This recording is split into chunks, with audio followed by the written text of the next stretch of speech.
So why has there been such a controversy?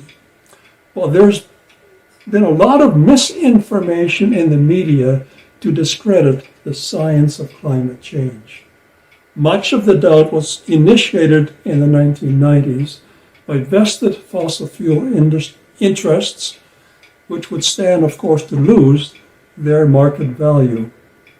As a result, we now have a society that mistrusts science, that believes mainstream news outlets are no longer trustworthy, and that climate change, like fossil fuels, and that climate change, like COVID-19, is a hoax.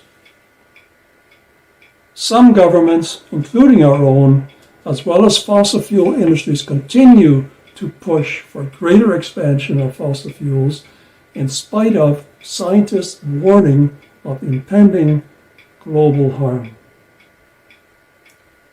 So how should we as Christians respond to this crisis? John 3:16 is a passage that all Christians are familiar with. For God so loved the world that he gave his one and only Son, that whoever believes in him shall not perish, but have eternal life. And how does this relate to our topic?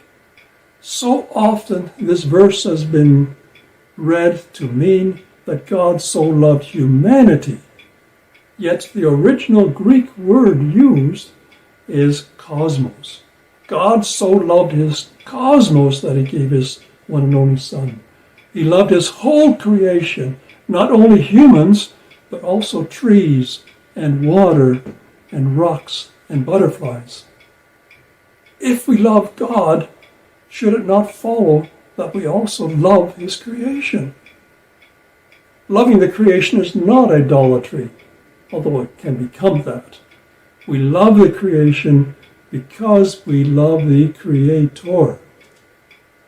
We confess, in the words of the Apostles' Creed, I believe in God the Father, Almighty, Creator of the heavens and the earth.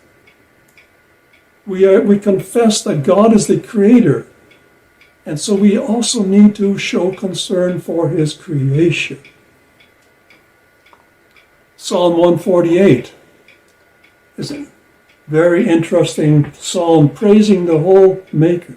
But notice these two phrases. Let them praise the name of the Lord. That occurs twice in the psalm. Let them praise the name of the Lord. Note the little word let. It's almost like saying that we have to enable all created things to praise their Maker. It is clear that climate change is not something still decades away. We are already experiencing its impacts, and they will only intensify if we continue in our ways.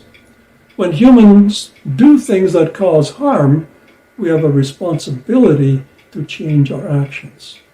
The affluent Western nations that have greatly benefited from fossil fuels must now also show leadership to stop the emissions of carbon dioxide because of the harm that can do to the whole world.